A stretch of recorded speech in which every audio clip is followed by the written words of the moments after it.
allegiance to the flag of the United States of America and to the republic for which it stands, one nation under God, indivisible, with liberty and justice for all. Thank you, Ms. Anderson. The first item of business is to approve an agenda. Superintendent, any corrections, additions? Got a little bit of an addition, a little bit of a subtraction. If you look at enclosure B5 that's on the table in front of you, the state got back to us late on something for East Oldham Middle School. It's kind of timely, so Mr. Bohannon begs your forgiveness, but would like to add that. And then on enclosure J's salary schedule, we had a couple of ones that we pulled as we continue to do some review on those. Excellent. Thank you, sir. So motion to approve the agenda made by Ms. Hundley and seconded by Mr. Kehoe. All those in favor, and that's 5-0. Thank you. Let's go straight to our instructional report, sir. And welcome, everybody. So as you know, we've been talking about summer school remediation for quite a while. The principals have been working extremely diligently from their level. Leslie and SLD has been working from their level to pull off a pretty massive undertaking, which on your table, I do believe everybody has this matrix that Leslie will explain to you. So Leslie, if you'll come up and talk to us about our summer school, please. Mrs. McKinney, welcome. Thank you. Good afternoon. Good afternoon.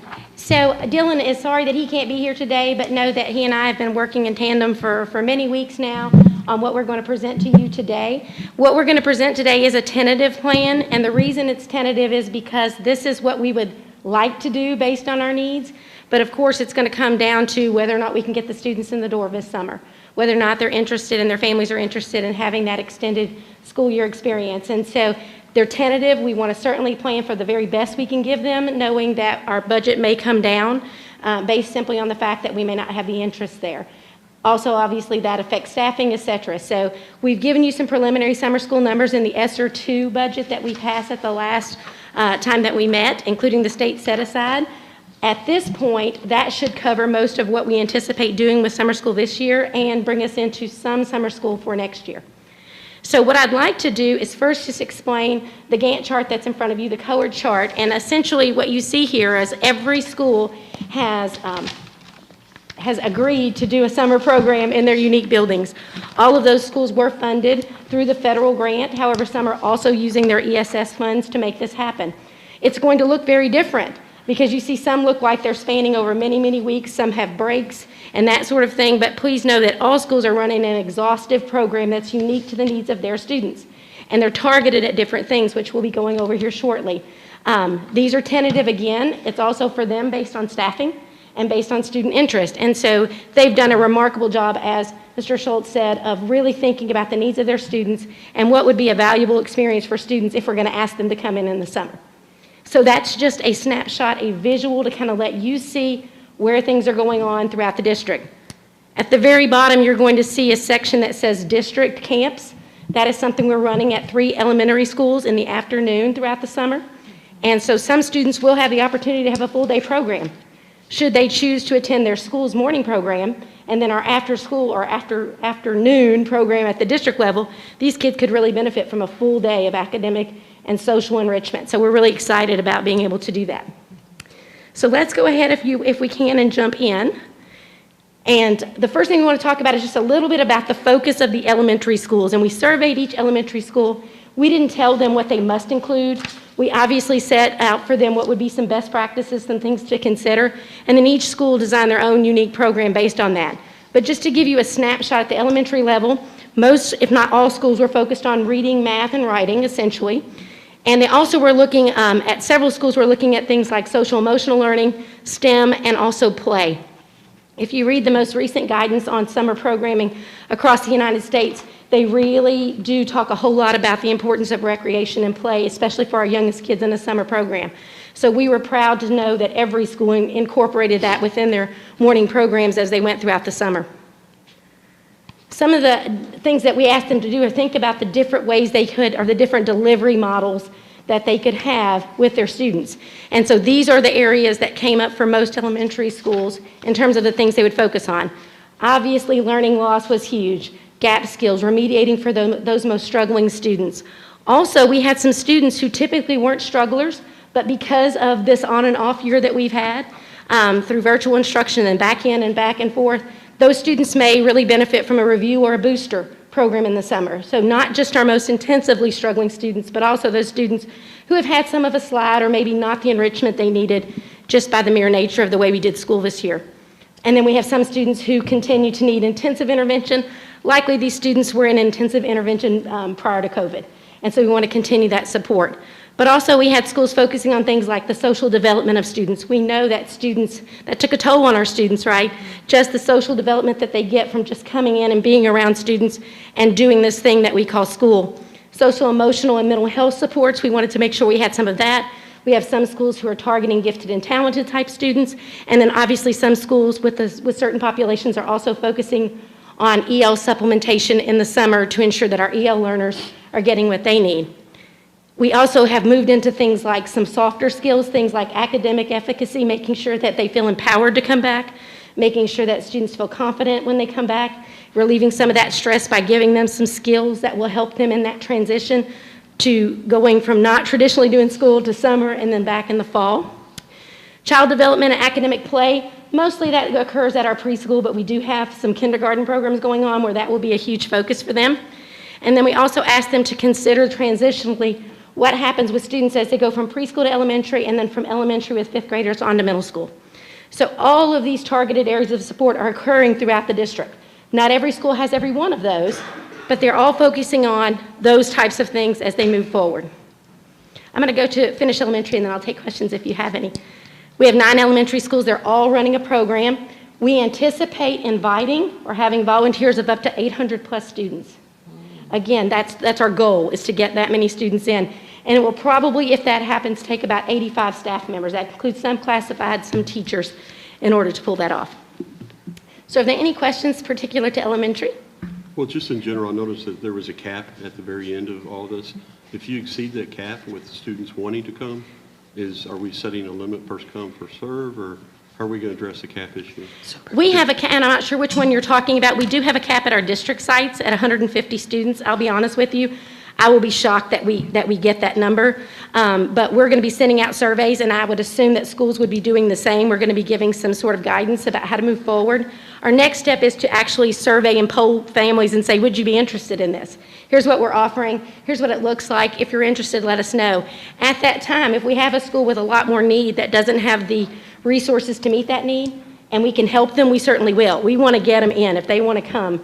But I will tell you, most morning programs are really dealing and prioritizing the most struggling of students, whether that be high school or elementary. And so that's another reason why we wanted to have that enrichment program in the afternoon to catch some of those other kiddos. So a great question, and I guess I will leave it at nothing is ruled out. If they're there and want to come, we can find a way to probably try to make that happen. Thank you.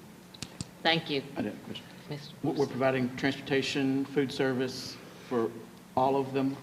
So we are providing for sure transportation and food services, including snacks, to our district sites. All schools had the opportunity to ask to be a district site, just FYI, even all the way up to high school. Because of the unique programs they ran, some schools just opted out of that, and that was completely okay. If the need wasn't there, we certainly didn't want to fund something that the schools were able to handle. At this time, I'll be meeting with Carlina this week to talk about what food service will look like at the other sites. I anticipate we will be doing food because we do have a waiver to do food. So I'm sure, and I'm sure Mr. Dees may want to speak to that. I'm assuming that what we want to do is maximize our food service staff and what we have to accomplish with summer feeding at the same time. And since we have these going on across the district, I don't know how that will look. So we're meeting tomorrow actually to talk about what does that look like at each site. Obviously, for those full day programs we have, we're going to make sure that that food is available to those students. So best guess would be we anticipate that there will be something to coordinate also with summer feeding. Thank you, Ms. Leslie. Kevin, do you have another question? I do. You mentioned the survey that's going out to parents. When is that going out? It's unique to each school. We'll be sending out the district survey likely next week, which will go to specific elementary schools who feed to a district site. So for example, Camden and Kenwood may feed to Crestwood. You'll see that they're a district site. So we'll be sending something out to Crestwood, Camden, and Kenwood families to say, hey, here's the summer offering going on with the district site. Here are all the things. We anticipate sending out that next week. However, some schools have already sent out surveys to their folks, unique to their schools, to say what's the interest. So I think we're going to see that going on in the next 2 or 3 weeks at different times, depending on the place. Okay. What I'm getting at there is Senate Bill 128 gives us a deadline for parents to sign up if we approve that program. I just want to make sure this survey got sent out in time for parents to make that decision of if I'm going to do this, or am I going to go into the 128 Gotcha. if the district allows it. Gotcha. I think they are separate things. It's a different survey. We Well, sent out it's the a- one that was required by Senate Bill. Well, there's not a survey that's required by Senate Bill 128, but the board will take action on that. Tonight's a super report. The board will take action in May, which is late May. We need to know for planning purposes. That's why Leslie says within the next 2 weeks. So I would say, and I'm horrible on dates, Jane can attest to that, I don't have calendar issues, but I would say by that second week of May, we'll know who's planning on coming and who's not planning on coming because of staffing. Our biggest concern in all this is the adults. We've upped the funding to pay them what we normally would pay them for an hour, but in all fairness to our staff, and I've shared this with the board, is when other districts receive 30, 40, 50 million dollars in their funding for federal relief, we received very little. And so we bumped up our traditional ESS, which was $27.50 an hour, to $35 an hour. But there are some districts that are actually able to pay their full daily rate of teachers, and that's troubling from a superintendent standpoint. Because we're asking a lot of people. This is a monumental task for a district that typically does not run a summer school program and doing it on a tighter shoestring than what other districts are being asked to do. Yeah. We get a lot less from SEEK from other districts, but we make it work. So. Right.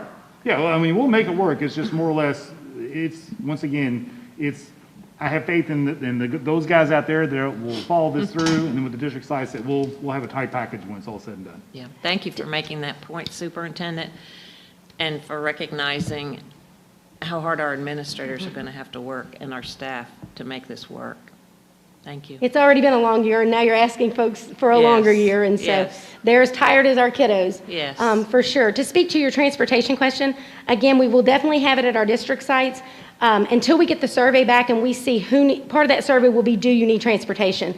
Once we see that and see what folks are needing, it's really going to depend on whether we can get bus drivers, to be quite honest with you. And so that's something that Mr. Dees and Mr. Webb and I will sit down and talk about once these surveys come back. We see where the need is.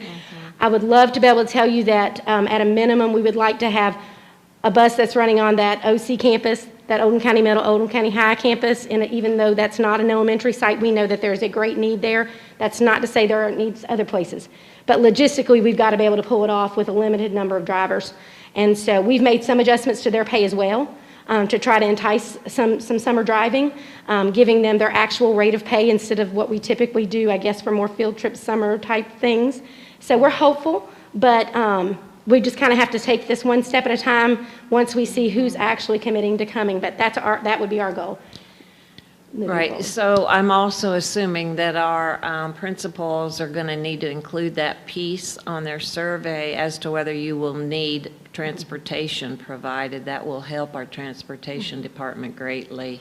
And I know you guys are way ahead of me on that. Any other questions just regarding the elementary piece of summer school, you all?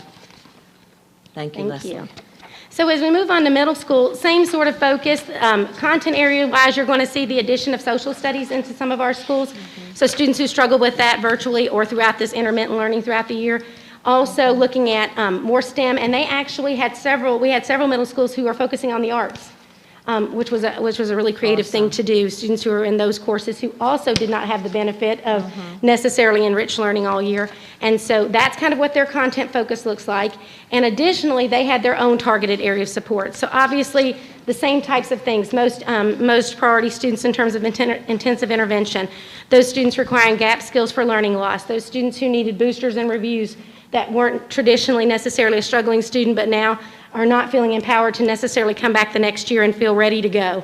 And so they're focusing on those from an academic standpoint. Also, they recognize the need for social development even at that age, that students missed out on that. And so we needed opportunities in the summer to bring those kids together and have opportunities for them to get some of those skills back. I was excited to see that because I did host a parent forum a few months ago to see what parents wanted to see.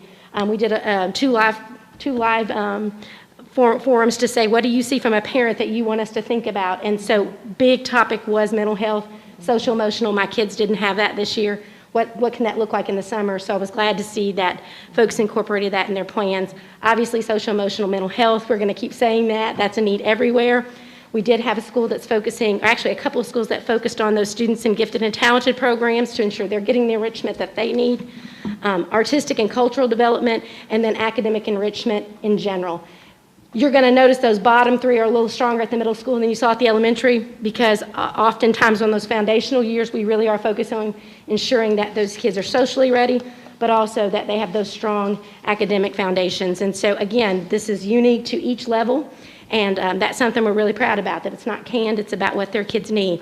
4 schools, and even though we only have 4 schools, we're anticipating the number count, if it's what we invite and what we anticipate will volunteer, will be at over 750 kids. And it'll take about 100 staff members to pull that off at the middle school level. Wow. And so I'm going to roll, if that's okay. Wait, Oh, go ahead. Leslie, yeah. On the arts, are you going to be using our arts center with that? The Arts Center has their own program. They have an Arts Center program. We're going to talk about that at the end. And also Kappa has its own program. So for the purposes of what you saw with middle school, no, they'll be utilizing the arts programs within their own buildings. But we certainly did include them in the larger district-wide approach. Thank you. Okay, let's roll into high school. Looking at them, very similar to middle school. Obviously, we're using the language of history here versus social studies just because of the age group. Also STEM, arts, foreign languages added here, technology, and then those soft skills that we know our students, our high school students need in order to be ready for that next stage at post-secondary education. And so, again, a nice blend for our high schools. You're going to notice a big difference on the targeted support areas. Obviously, they are bringing in those most struggling students who fell behind this year. And I want to add at all 3 levels, this includes VLA students, reaching out to those VLA students who struggled this year as well to ensure that they are on target at all 3 levels of education here. Big focus, obviously, on credit recovery. The more that we can take care of this summer, the less disruption there will be to those students' schedules in the fall. And while we have a plan for credit recovery when school starts back, obviously what would be in the best interest of these students is to try to recover as much as they could before they enter their next year of high school. Also enrichment, artistic and cultural development, transitioning students from 8th grade to high school. Schools have accounted for what that needs to look like to get those kids ready to move into their high schools. And then obviously a big one is just meeting graduation requirements, being able to complete graduation hopefully on time or with very little lag. For them, that's 3 schools, much fewer students, to be honest with you, because it's very targeted.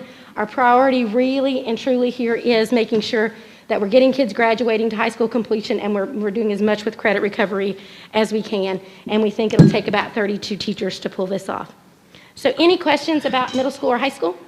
Mr. Kehoe? Those 260 students, where's that number coming from? Each school was asked to do a survey for Dylan and I that talked about what their program was going to be focused on, when it was going to be, who they were targeting, their projected number of kids that they would be inviting, that sort of thing. And so these numbers were rolled up from each high school, essentially saying, here's our program, here's the number we anticipate inviting based on our data. And so again, it doesn't account for the fact that they also will allow for some volunteers. So this is, I think, more geared toward, especially at the high school, those students who they know will likely, they can likely get through the door. Now, I'll be honest with you, that doesn't mean we only have 260 students at high school in need by any stretch. And we know that, but we also know that many of the kids who underperformed this year for whatever reason, whether that just be it was a struggling year or just took advantage of a structure, a lot of those kids are also not going to want to come in the summer. And so those are the kids that we've got that backup plan for sure in the fall to make sure we recoup that. So the letters that the high school principals are sending out, does it reference if your child is failed his Smith classes or if he's behind? Does it give any type of recommendation to attend summer school? I don't know that we can say that from a formal system standpoint that they all are required to send out something with certain criteria. My answer would be I anticipate that the letters going out, particularly to those students who you're inviting to come in and you're letting parents know here's why you need to, would direct them towards the need for that to encourage them. And that we would probably, with some students, be doing more than just sending out a survey, reaching out to those and saying, hey, here it is. And so I can't give you a hard answer on that, but I'm going to certainly take that back. And as we talk about our next steps, we'll be sending out an email hopefully at the end of the week to our principals to give them sort of a next step guidance. Here's where we are now. Here's what you need to be thinking about. And of course, they're here. But we can certainly think about future, how are we outreaching to parents, and also making sure that there's a sense of urgency with that they understand the sense of urgency with this opportunity. So great if point. you'll hold that thought for a second, I do see some of our high school administrators, and I'm wondering if anybody would be willing to share. That seems like a really low figure from, considering we have 4 high schools, but 3 really big high schools. Ms. Woosley, if you have solicited some information from your students, can you help us understand how maybe you arrived at your figure of students in need? So we communicate with our lead teachers who then talk with, You're probably going to need to use the microphone, Ms. Woosley. So I'm sorry to put you on the spot, but I saw you nodding your head. That's what you get. there is a lot of communication going on around all of our students right now, especially those that are failing. We've even had parents already reaching out to us, when's the letter coming out? We do send communication home, especially to those individuals. And then we have some that are on the line that we're waiting until the end, but absolutely it's communicated, and from teacher, students, parents, even up through our app. So, Yeah. that answer it? Okay. Excellent. Thank you, You're Ms. welcome. Woosley. And I will say that if you notice that your Gantt chart there, you'll see that the high school windows are large. They're long. They're long, Yes. and it's because even though there are fewer students, the needs are so intense Yeah. that it could essentially take a student 4 to 6 weeks to get the credits they need. So they might be failing more than one class. And so, again, I recognize that number is low, but the intensity level with credit recovery and high school completion is such that I think that kept some of those numbers a little lower. But great points that we'll take into consideration. One more quick question. I'm going to put you on the spot again, Melissa.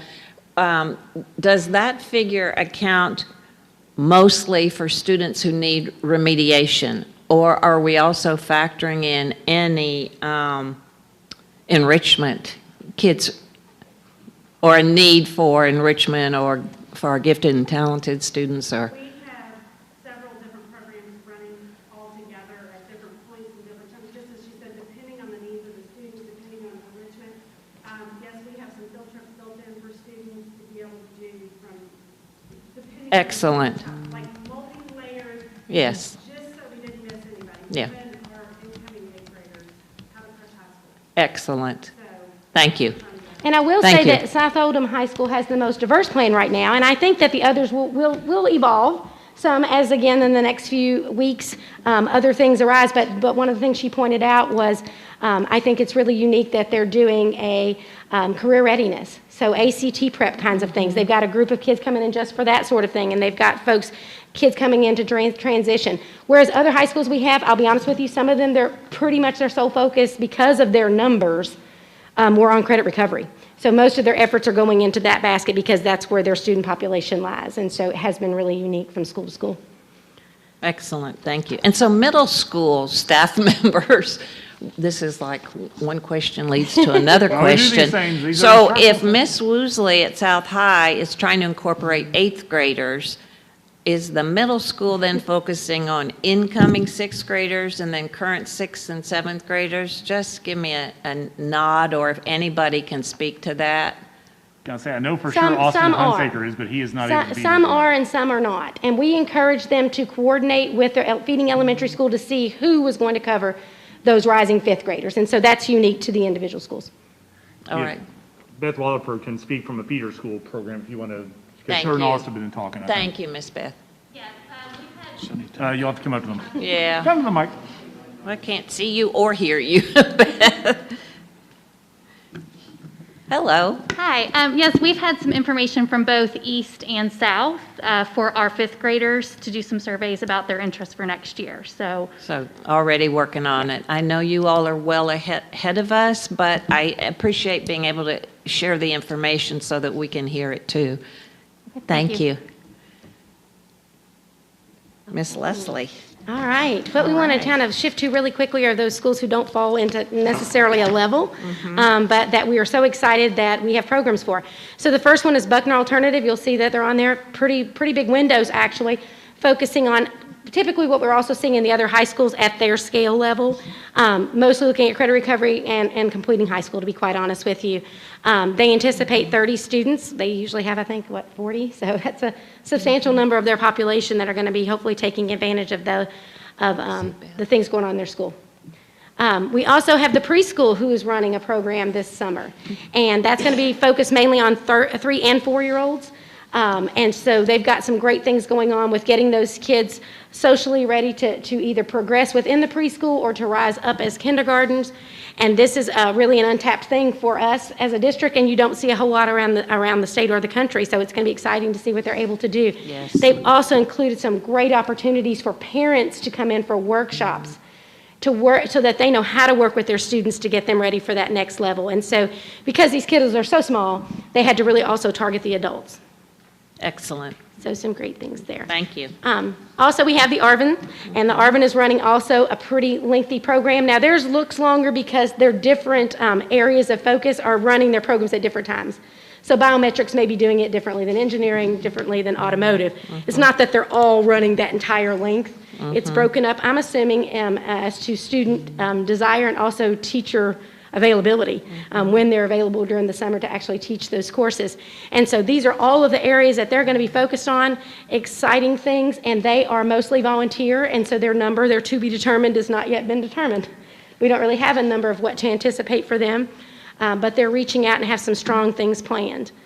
The Art Center also is running a program. We thought it was so important to not disregard the fact that some of our specialty areas also lost instructional time and enrichment time with their students throughout the year. Absolutely. So they have done a fantastic job at the Art Center and Kappa, within the Kappa program, of making sure that they've got a summer program that meets the needs of their students as well. Because there was a loss in performance time, there was a loss in face-to-face ability. A lot of what they do requires, to some degree, a level of performance, and so they're hoping to sort of fill in the gap with those as they move forward. Also targeting things like social development and career readiness as well. So pretty exciting there. Right now, based on the numbers that we have run, what we anticipate if all students come and we use the staff and we use all the allocations given to schools, this is about the cost per pupil that we're looking at. My goal was to keep it anywhere under 300 is great, but to really keep it under 250 if we could. Didn't know if that was possible. Didn't even put that out there, but I was glad to see when I ran the numbers, it came in much better than that. Obviously, if we have less students participate, that cost factor goes up, but that kind of is what it is. We just need to stay within reason. We need to meet the needs of our students, but these are certainly, when you look at the big number, it sounds huge, but when you think about what that means for a kid to get a whole summer's worth to the degree they want it of summer enrichment and support, these numbers are very favorable, so we were excited about that. Any questions about that before I sort of wrap it up? Thank you. Okay. Can I Yep, ask a question? sure. So if we're better off having it full than not, will principals be reaching out to other students if certain ones fall off and say, we're not interested in coming? Would that shift some kids up and make them eligible to come in instead? Certainly our encouragement is going to be, our recommendation is going to be, is you need to run a cost-effective program. And so obviously they started in mind with our most priority needs. They've got a program shell in place. Once they get that feedback, if those students simply are not going to come, then I would anticipate, yes, that there would be a redesign to see who they could get in. Worst case scenario, that program will be drastically reduced to meet the needs of the kids who are coming. And so our cost factor would still be better. You know, it would only be better with more kids if it was targeted to the right things, and obviously if we could get more kids to fill in those slots. There are just no guarantees at this point that regardless of whether we invite them or they volunteer, at this point what that number will be. So great question, but certainly the guidance from the district is going to be, we need to do a great program that is cost effective. And so that's one of the reasons why I sort of run those numbers to see, but that's a great point and great feedback to continue to give them. But my gut would tell me yes, that would be their natural instinct, is to see who they could get in and support. Mr. Woosley. Does this cost per student, does that include your estimate for transportation, food service, or is this? It does at the strictly- district sites, yes. Okay. But not, I shouldn't say that. It does not include food, because that's also going to be through the waiver process. And until I meet with her, I don't know what that cost factor would be. I'm assuming it's all covered we'll have to see. But it does include transportation or an estimate, the best I could estimate transportation at the 3 sites. Okay, so this does include the schools and then also like Yep. Camper Literacy Lab? Yep. And okay. Yep. Because that's about $300,000, Yep. $390,000. It's right now running, and again, it depends on how many actually come, and how many teachers we end up needing. We anticipated this program to run anywhere from $350 to $450. And I know that sounds like a big difference. It's really not when you start to look at the fact that these are many hours at $35 in each, and this is federal fringe. So it's extremely expensive because people are extremely expensive out of federal money. It just doesn't go as far as if we were using, for example, our general fund. But yes, that you're right in that range.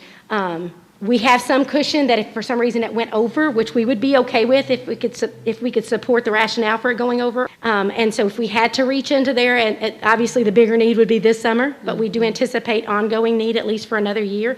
We would be able to reach into that, I think, to secure more funds if we need. Mr. Kehoe.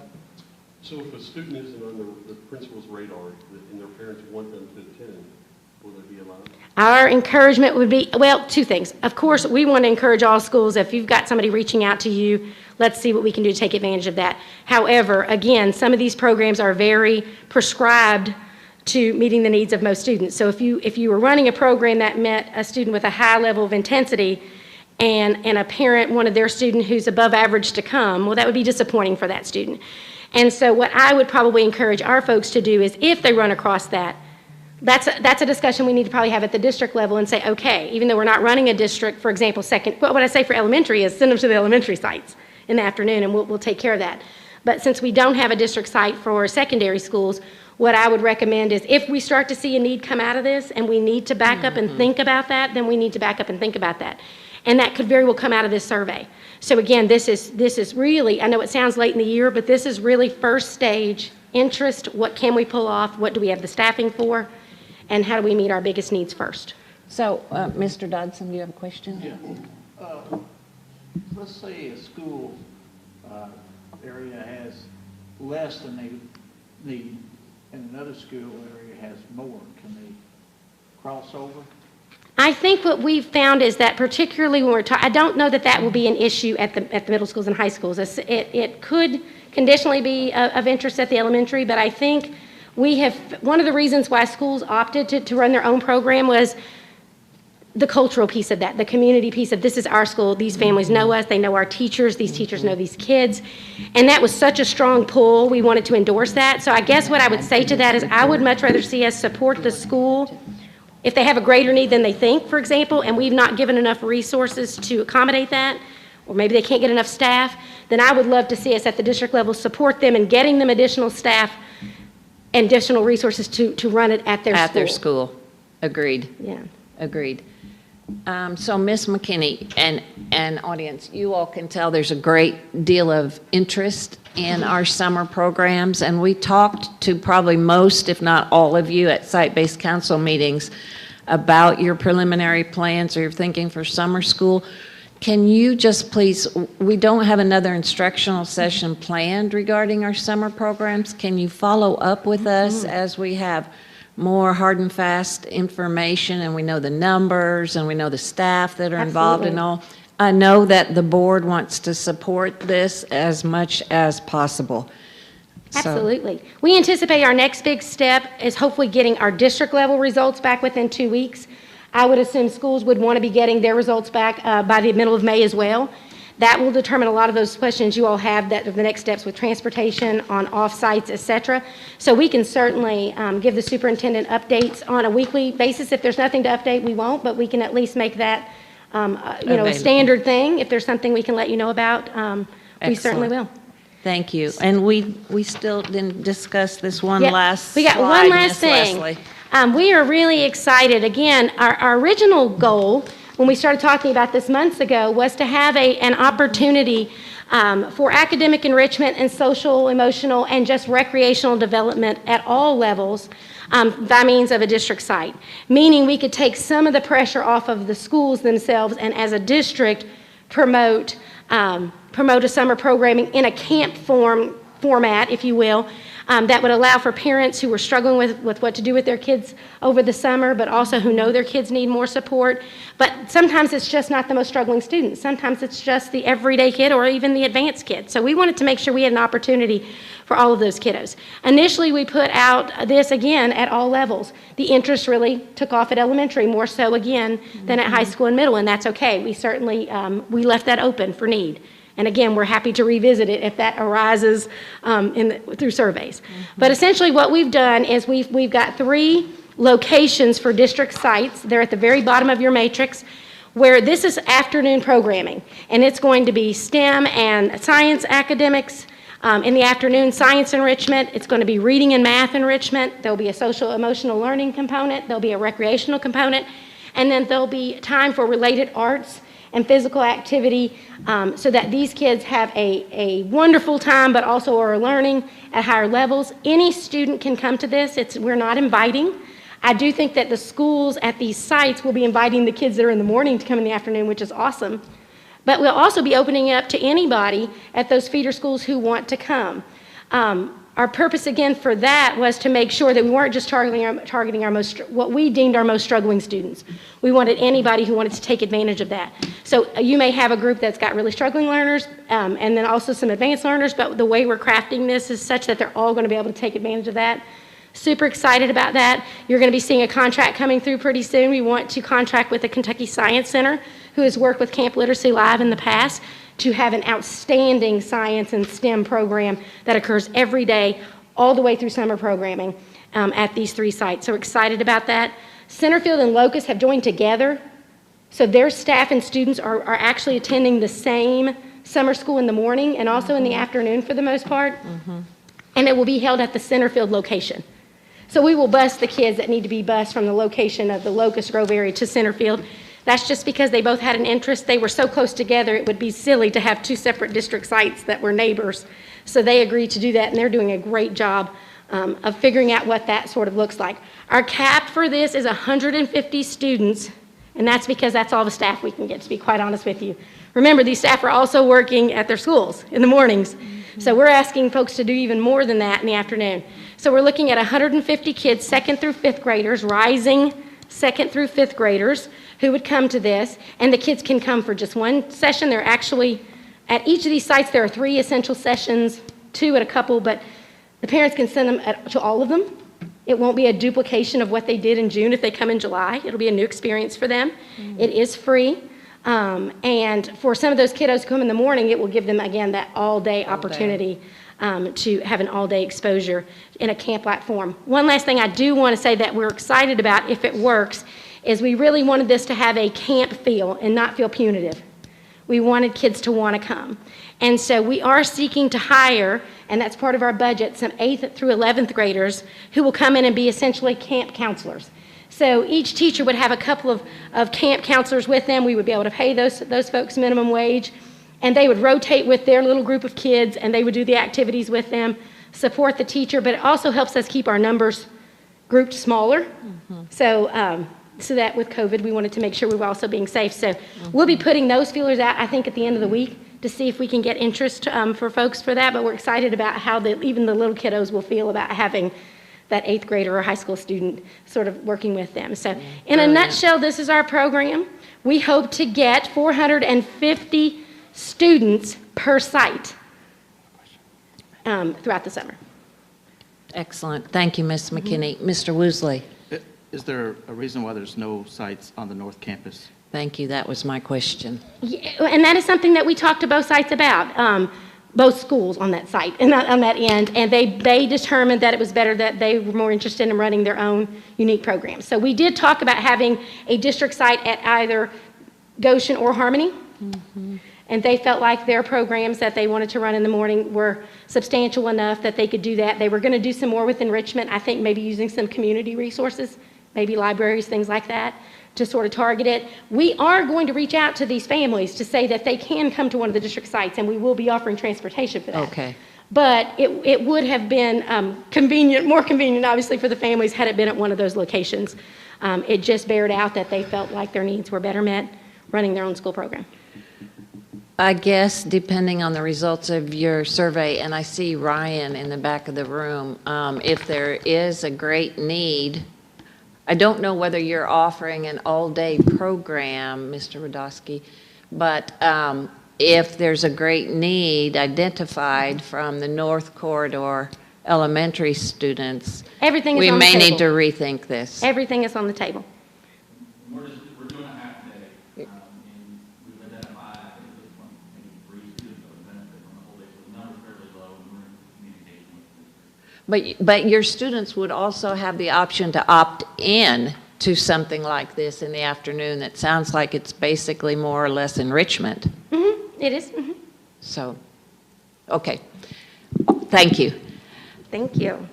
Any last questions? Great report, Ms. McKinney. We are excited about the work that's been going on about summer programs. Oh my, it's so necessary, and thank you so much for your extended commitment to our students throughout the summer. You did a great job. Thank you. Great report, Ms. McKinney. Thank you. We're ready for the treasurer's report. Ms. Anderson.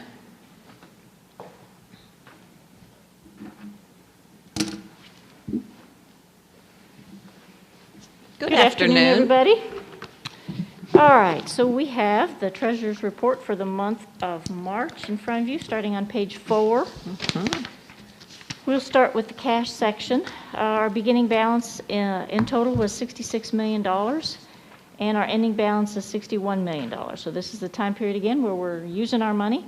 If we compare where we are this year to where we are last year, our ending balance on the governmental funds is $57.6 million, and last year we were at $58.9, so that is a drop of $1.3 million. So considering all we've been through, probably not too bad. Last year at this time we were not reporting school activity funds, although they were of course present. Fiduciary funds, there's no change in there. We've got $1.2 million for food service funds this year. Last year, we had $2.1 million, so we're down about $900,000 on food service.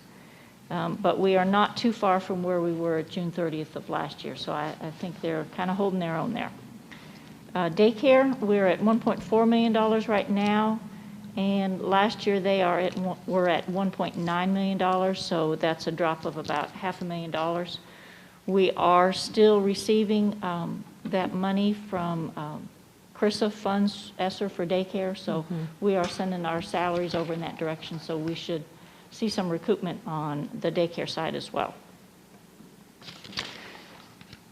On the next page, we've got our governmental cash by each of our funds, and as you can see, the special revenue fund does have a positive balance. Quite often it has been negative, but we have money left over currently in KETS, preschool, ESS, and of course the daycare that I mentioned earlier. KETS, I think, is slated to be spent if only we could get the items received. And there's plans on spending the others as well. If we turn the page to page 6, we've got the historical actuals comparison report. On the revenue side, that top line, we are about 85% through our budget on the revenue. I think we will probably meet budget as a whole. On the salary side, we are at 62% of the budget, which is kind of where we would expect to be at this point. In the next section, we've got general property tax. We are largely through the money that we expected. Our property and franchise taxes are catching up to where we were in the prior year. Again, our collections are highest February through April, so we'll have a nice amount next month as well. The other ones are pretty much where we expected. And the building fund and the capital outlay fund are also as expected. On the following page, we've got the revenue by detail. Nothing too interesting to talk about in that section. And then our next section, we've got the expenses by category. I wanted to focus a little bit on the salaries and benefits. We are... What page are you on, Miss Stephanie? Just Sorry, page 9. Excellent, thank you. When you say next section, it's challenging to find. Got Lots it. of pages. Mhm. You good? I'm showing page 8, but go ahead. Oh, Slide down. I don't know. No, it's 9. It's probably Pardon 9 us. after the. We'll figure out where we're supposed after to the be. Table of contents, perhaps? So it should start with salaries and personnel services? Yes, ma'am, it does. Okay, all righty. So we got 44 million there. We've got our COVID outlined in our, with the CV code. And then on the next page, we've got $4.7 million in our benefits. So if we look at that as a percentage of total expenses, we are at 84.1%.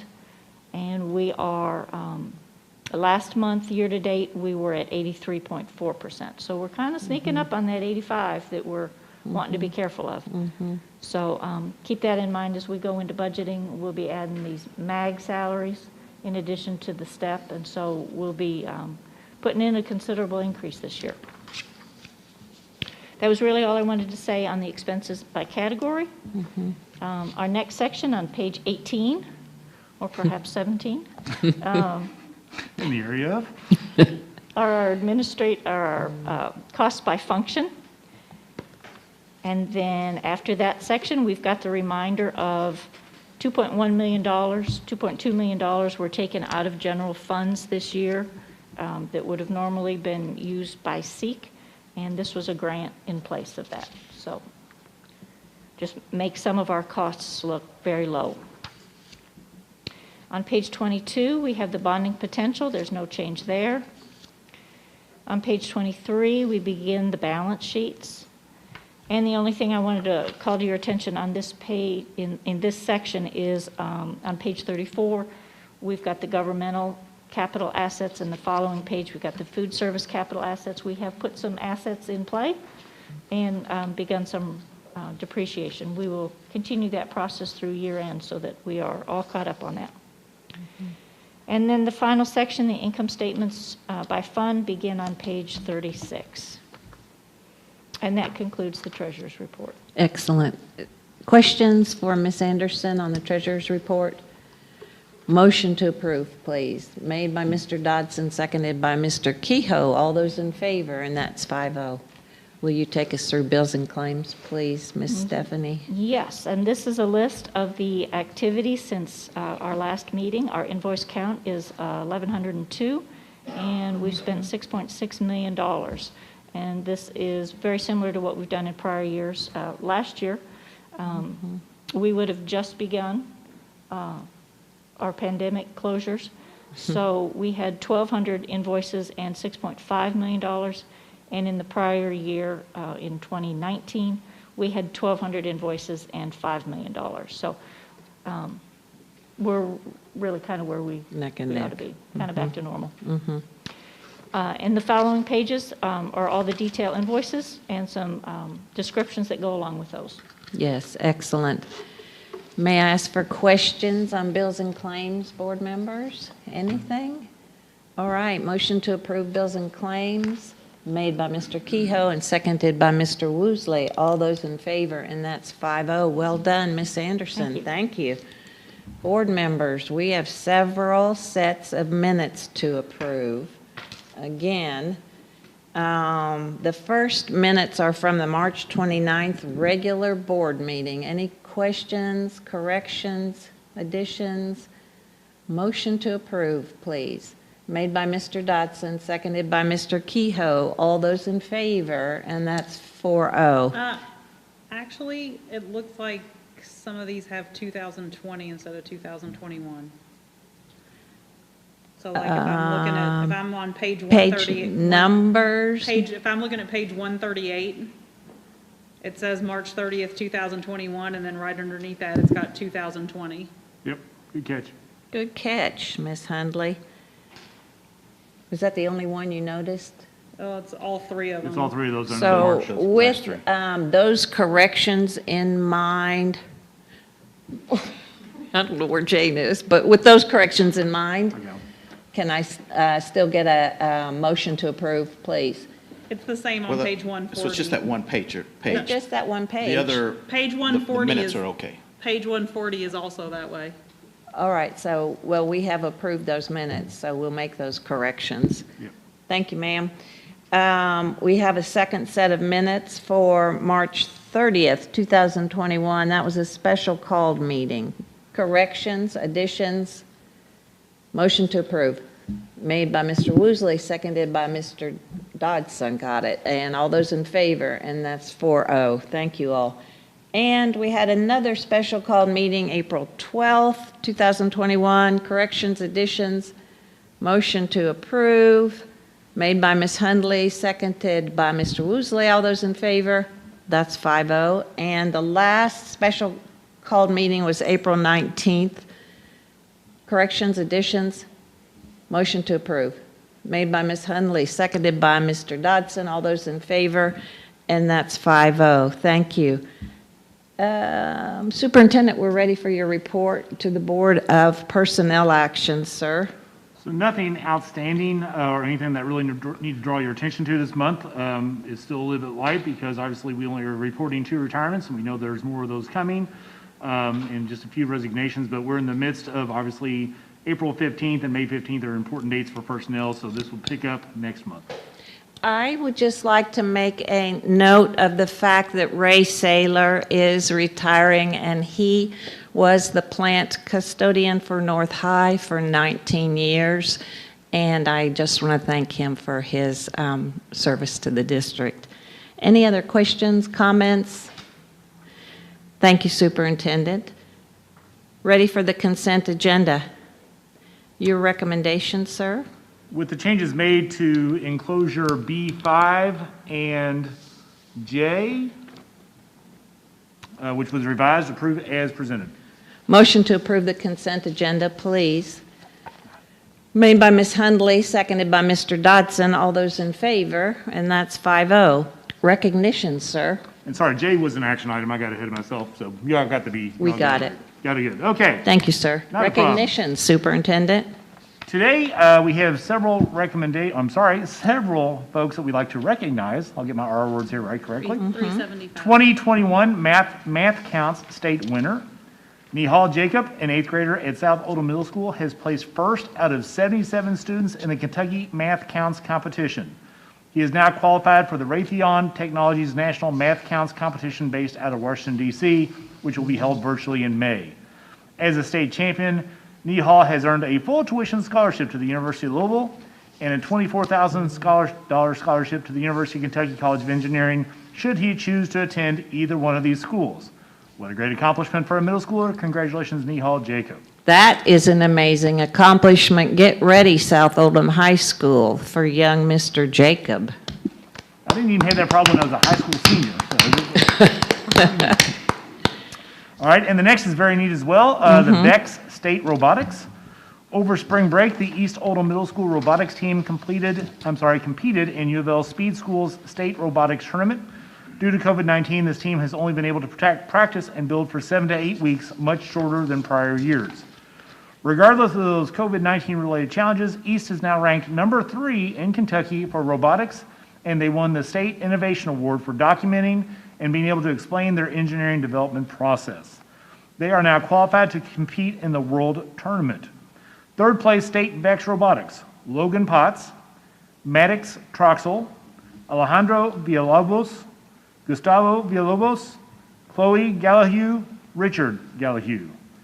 In first place for State Innovation Award, Ivan Vornikov and Koa. Gee whiz. Koa Greist. We want to congratulate all those students and Mr. Robson. Great job at East Oldham Middle School. Great job. Superintendent, are you all right now? Can you move on? I don't know what it is. We're ready for a little bit more coffee, I do believe. Superintendent report number 1, sir. All right, we have Ms. Corson to do a policy revisions for fiscal year 21. Ms. Corson, welcome. We have one policy on here, which we... Don't start talking till you get to the microphone, Ms. Corson. Thank you. We have one policy revision on for this month, and it has to do with the allocation of custodians and custodial hours. We've been working on this for a couple of years and trying to figure out the best way to do that. And Mr. Bohannon and Mr. Deeves, I think, worked on changing it over to a square footage per person instead of hours per square foot, which is what the old KDE guidance was. So you'll see in the attached policy, the whole section that is crossed out, and then a new table that sets forth the number of plant operators and custodians. Excellent. Questions at this time for Ms. Corson? Mr. I Woosley? do. It was probably for Mr. Bohannon.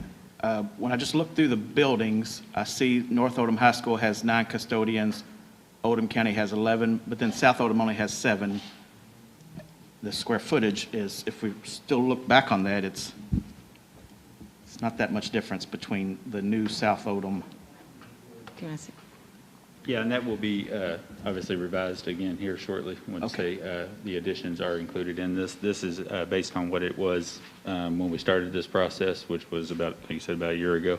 Okay. And then as square footage is added to buildings, then they will be adjusted through the policy at that time. Another thing that this helps do is when we do that type of addition and renovation, we add square footages, we're not getting half an hour or an hour of shifts that we're trying to fill.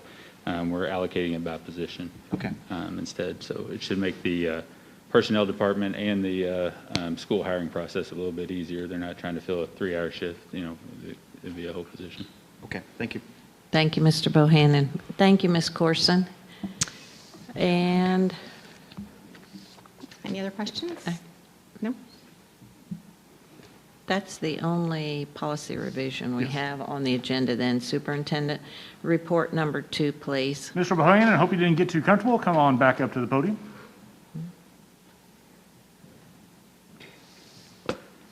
Good afternoon again. Hello. Get back to the page. Was that there? Okay, for your April construction report, included in your package there should be the report that you're used to seeing. The major updates for construction, the Odom County High School roof cap sheet has been completed now. At that time it was underway, so we will be moving into the punch and closeout period of that project. The foundation repairs portion of the phase 2 of that project will continues as well. Buckner Classroom addition, the brick installation is complete. The masonry work is, actually, most of it is all complete, but at this point. The roof trusses metal deck installation, and we can take that a little step further and say the insulation as well as the ice and water shield have all been completed at this point. So it's in the dark, so to speak, at this point. The MEP rough ends up on the upper level are underway, and the hollow metal frames on the upper level have been set. And lots of pictures on that one this year. There's a humorous picture here. It's a major construction site with about 10 people on the roof, and there's a sign on the fence in front that says, "Use play area at your own risk." So, pardon my deviation, but I thought it was funny. Okay. I wish I could take credit for that being intentional. Hilarious. The North Odom Middle School HVAC replacement project is reaching the nearly the end of commissioning, and we're actually moving into some warranty issues and corrections that we had our second to last commissioning meeting last week. So they've got a few more things to tighten up, and then we'll move into the warranty period for that. South Odom High School administrative addition and gym HVAC. Spring break, we took advantage of that opportunity to move to the interior of the building where the addition ties into it, that intersection of that main lobby there, and get that work that needed to be done overhead, taken care of while students were not in the building. The existing windows at the classrooms that are adjacent to the administrative addition were also replaced during that time period. Interior work in the addition continues, as well as above ceiling work, and priming and painting of the walls at the beginning. And the floor and casework has started to be installed as well. Foundation walls out front, the new seat walls at the entrance plaza, and the concrete walks are well underway at this point. Wow. East Oldham Middle School, you all just approved the construction documents to go to KDE for approval, and also the revised BG1 that was attached to that by supplemental. KDE asked that we go ahead and revise that BG1, even though we're going to revise it again as soon as we get a bid. So just keeping people happy at this point. The field house renovation at South Oldham High School, that roof has been replaced on that. If y'all remember back, I guess before the winter, that we had a emergency project for that, so that we could go ahead and get that work done ahead of the renovation. That work is nearly complete, almost complete, and we'll do the punch list on that, and then we'll move into the renovation portion, which at this point we're just trying to sort out the capital funding request to get approval from KD on that. They've asked that we break that down into individual projects instead of trying to lump 6 into one, so we're trying to keep them happy on that too. The minor projects that we've got going on around the district, as you probably saw coming in there, the tennis courts at OCHS is being worked on, and the band towers at OCHS and South Oldham High School, the structural engineers finishing up the bid documents for that, so we hope to get that out next month as well. And the, I think we could take this one off here because I think it was done before the last board meeting, but the baseball fence has been repaired at OCHS. Excellent. Questions for Mr. Bohannon? Great job. Do we get to Ms. tour Hunley. South Oldham High School soon? You Yes. mentioned that. Yeah, I was before. thinking that as soon as they got the flooring in, that we could do that. They've got the tile in most of the areas, so we'll probably set that up in the next week or so if that's of interest to you. Perfect. All right, thank you. Thank you, Mr. Bohannon. Superintendent report number 3, sir. So if it's okay with the board, I'll do the super report number 3 from my current seat as I am Yes, sir. mic'd, and I don't have any visuals for the crowd. Obviously, we have tried to communicate this to parents. We have a spot on our website where we've asked them if they're interested to put their name. Mr. Davis is the keeper of that list. When I checked with him on Friday, I think we had 75 families that have some interest in this at this point. What I want to do tonight is just kind of go through this list of what Senate Bill 128 does and what it does not do. And then obviously, this board, like all other boards, will be taking action before June 1st to decide if this is something you want to do or not do. So what it does do, it does allow students to actually redo an academic year. But the caveat, I guess, with that is that the coursework almost has to be identical or identical to the same coursework that was taken in 2021. So even though it's an extra year, it's not an extra year of different classes. It's just basically repeating the same year. So if you're in the 2nd grade, you would just do 2nd grade over again. If you were in 9th grade and you took Algebra 1, you would take Algebra 1 again. It's not dependent on what you fail or anything like that. It's just that's what you take that year over again. There are some, what it also does is that if you're utilizing Senate Bill 128 and it's going to put you a year off because you're basically taking a year to redo, and if you thought you were going to be in the class of 2025 and you took that year off, you'd then be in the class of 2026. This is not designed to have students take a year over again and then accelerate. Catch up. It just, that's not the design of the bill. The other thing that, and a lot of this was really just flushed out through KDE guidance that we weren't sure of until we actually got the KDE guidance. For a graduating senior, they can come back if they choose to do so, but they're under the same guidance. In other words, they have to take the same classes, and their GPA and their KEYS money is locked in at the time of the diploma. It's the law that when a student meets all the graduation requirements set forth in statute and by local, that they must get their diploma. And once they get that diploma, they could come back, but they will not get any type of bump in their GPA, nor would they get any additional KEYS money. The other part of that is right now, as you know, our students get a great deal if they're taking dual college classes. It's at a greatly substantiated reduced fee, but those students, once they come back, would actually be paying full tuition rates just like if they were out in the real world anyway. So there's not much great news there for them. Senate Bill 128 does provide for an extra year of athletic or co-curricular eligibility. However, KHSAA rules have to be followed. In other words, depending on when your birthday is, once you turn 19, you become ineligible to play sports. Senate Bill, sorry, just got dark off. There you go, thank you. Senate Bill 128 does allow the board to make the decision to offer a supplemental year for students. It is a all or nothing vote. So if you vote yes to do that, then all students can take advantage that want to. If you say no, then no one can. However, Whether or not the board decides to approve the supplemental year, students can still be retained pursuant to longstanding promotion and retention guidance. And we're trying to explain that as parents reach out to us, not knowing how the board will vote and not making that recommendation tonight, is that if they are still interested, whatever way this goes, there is a possibility if it's in the best interest of the child to be retained.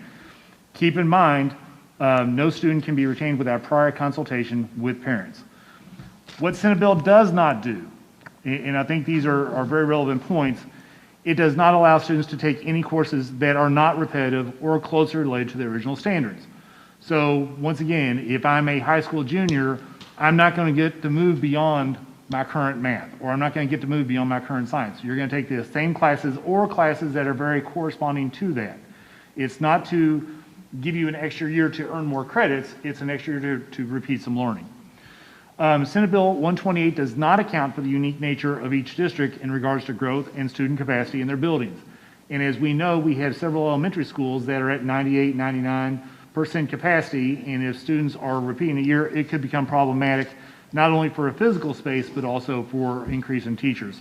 And even though you get your ADA for every student that's in the building, if you just had 5 students, that's only 4,000 times 5, which is, $20,000. Not enough to pay for a teacher if that puts you over. So it's going to be, there's a very good possibility it's an added expense to the board. Senate Bill 128 does not account for potential student boredom when they repeat the same class as they just completed. And as I shared with you some of the principal responses, if you think about our elementary schools, they've been in school when we've been able to be in school. They've been in school 5 days a week all year round. We're one of only 17 districts to be able to claim that, and that's a tremendous thing. And so my take on that is that you could have a child sitting in the class repeating a 3rd grade, repeating a 4th grade, and within a couple of weeks, a couple of months, become pretty much disengaged, and then that's going to cause other problems. Which leads to the next bullet point. Senate Bill 128 does not address the concerns about retention. Many studies indicate retention is not the best choice for most students.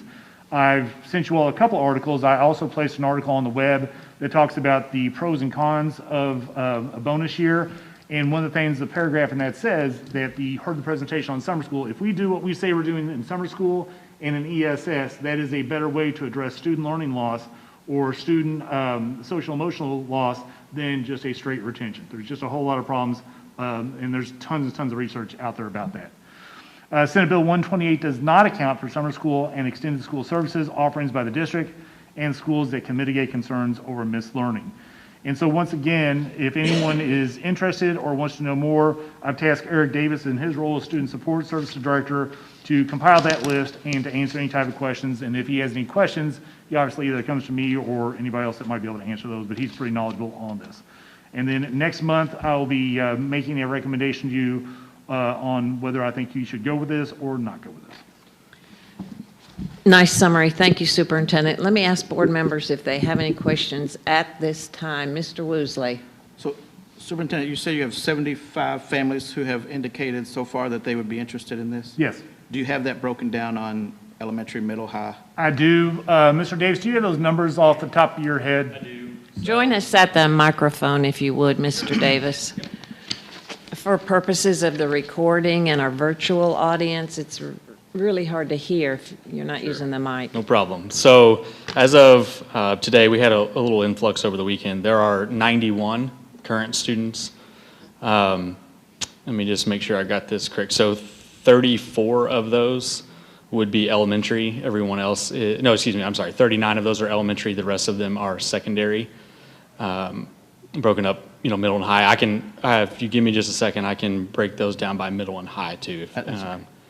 But those are, 39 elementary and whatever 91 minus 39 is, 52, would be secondary.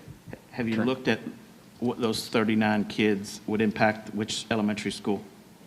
Yes, I have them broken down individually by elementary school too. The most in the district so far requests are at Kenwood, which Kenwood is one of our more populated, thank you, sir. Populated schools. Every elementary school has a minimum at this point of 3. Buckner 3, Camden 3, Centerfield 3, Crestwood 4, Goshen 4, Harmony 4. Kenwood has 10, LaGrange 2, and Locust 5. Okay, thank you. I think that data begs the question as to whether those families understand the ramifications of Senate Bill 128. So our plan is, obviously, the parent deadline by state statute is May 1st to demonstrate some type of interest, and we're just having it simple, just send an email in, and then Eric is sharing the list with principals so that we can then touch base with those parents, and before we even get to a board vote, to make sure that they understand the different levels, all the things that are being offered. To your question about summer school, if we haven't targeted them, but maybe they need to be invited to summer school and have those dialects before we ever get to a situation where we have a board vote. Excellent. That was going to be my suggestion, is we reach out to these. I'm all over, 90. sir, all over. All over. Is this year only? Yes, this is a one-year thing, but it does have lasting effects because it will affect your graduation rate, which, you know me, I'm not all that about chasing accountability points, but just for pure transparency, it will affect your district graduation rate for several years, depending on if the board does it and how many high schoolers do that, because it's a 4-year graduation rate. Anybody that does that bonus year, that automatically makes them a 5-year graduation. Okay. And then my understanding is it's all or none, so we either approve to go with the program and parents can choose to join it, or we say no and parents don't even get that option. They would not get that option, but I know that I've talked to a couple of principals as I'm starting my evaluations, second visits, and some of them have reached out and talked to their parents, and some parents that have said, yes, I'm interested, as the parents have talked to them, the parents have said, oh, well, what you're doing is going to be exactly what I need, and then they're pulling their name. For the summer programs. I think we'll still have some that will want to, but I think there are some that once they realize that this is what it is and what it's not, may make a different decision. But before it becomes an action item, I'd at least like to see that data of how many of those families we've contacted and who've decided to go our summer route yes. versus this. So every Friday, I started last Friday, I will give you an update on that, so you'll have those numbers in front of you. Okay. Excellent. On the second part of that, are we going to look at their grade point average, the ones that applied? The reason I'm saying that, I've heard rumors that some groups are applying just for the sports. And if they've got the grade point average, that could affect how we go. I think we trust that our administrators will evaluate the requests for that additional year, Mr. Dodson. Thank you. Ms. Hundley? Can I ask a question? On Yes. average, on an average year for Oldham County schools, how many elementary kids repeat a grade? Not many. Not many. And A handful. And in the severest cases, if need be, even if we voted no, those people would still have the option Yes. to appeal Correct. to their school and the board. Yes, or there's and it's, as it goes back to whether or not the board decides to approve the supplemental year, students can still be retained pursuant to longstanding promotion and retention guidance, which we do have those policies and practices in place. Okay. Good point of clarification. Thank you, Ms. Hundley. Any other questions, board members? Thank you, Mr. Thank you. Davis. Thank you, Superintendent. Board members, we have 2 action items. Superintendent, action item I, please. The first one you saw last month, and Michael is in the house if you have any questions. And if you don't have any questions, we can just go to the vote. We have seen this and had an opportunity to get our questions answered. Are there any additional questions or comments? So your recommendation, sir. Approve the 2021 and 2022 school year calendar and the major breaks for 2022 through 2023. Motion to approve, please. Made by Mr. Dodson and seconded by Ms. Hundley. All those in favor? And that's 5-0. One more action item, and that would be J, sir. So we've had multiple conversations about the MAG study and about salary schedules throughout the course of the year. Be willing to entertain any type of questions. We do have Stephanie. We also have Mr. Deves in the house if you have a specific question about a specific group. But we have kind of gone through this as we've worked through this throughout the year, including the ESSER grant money. And as I said, we pulled a couple as we have a little bit more discussion on a couple items. Yes. Thank you, sir. And we have had quite a bit of discussion on the various salary schedules. Are there any questions at this time or comments? Mr. Woosley? What was different between what we had last week than what we were sent today? It was mental health consultants and social workers. You just removed that? Yeah, just removed it. It was the only thing I pulled. For further investigation. And I'm glad that we made that point of clarification. So your recommendation, sir? Adopt the following salary schedules into the fiscal year 22 salary schedules. Motion to approve, please. Made by Mr. Woosley and seconded by Ms. Hundley. All those in favor? And that's 5-0. And I understand from Mr. Williams, we don't have anybody wishing to speak at public expression. I know you're disappointed, Superintendent. Board members, please review your 2 information items, the monthly energy usage and the preschool report. And I'm going to ask Mr. Woosley, we're ready to go into executive session. Mr. Woosley, you've become my spokesperson on that element, to read our policy for going into executive session. Maybe next time you should give me a heads up so I No don't close it way, out. no way.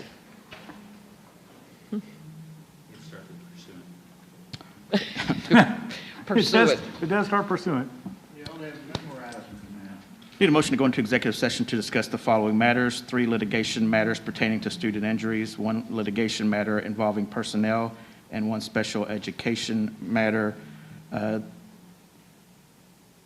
Need a motion to go into executive session pursuant to KRS 61.8101 subsection C to discuss litigation preparation, the public disclosure of which would jeopardize the board's position. Thank you, Mr. Woosley. Ms. Hundley's going to make that motion, and is there a second? Mr. Dodson made that motion. All those in favor, and that's 5-0. Thank you for joining us tonight, everybody.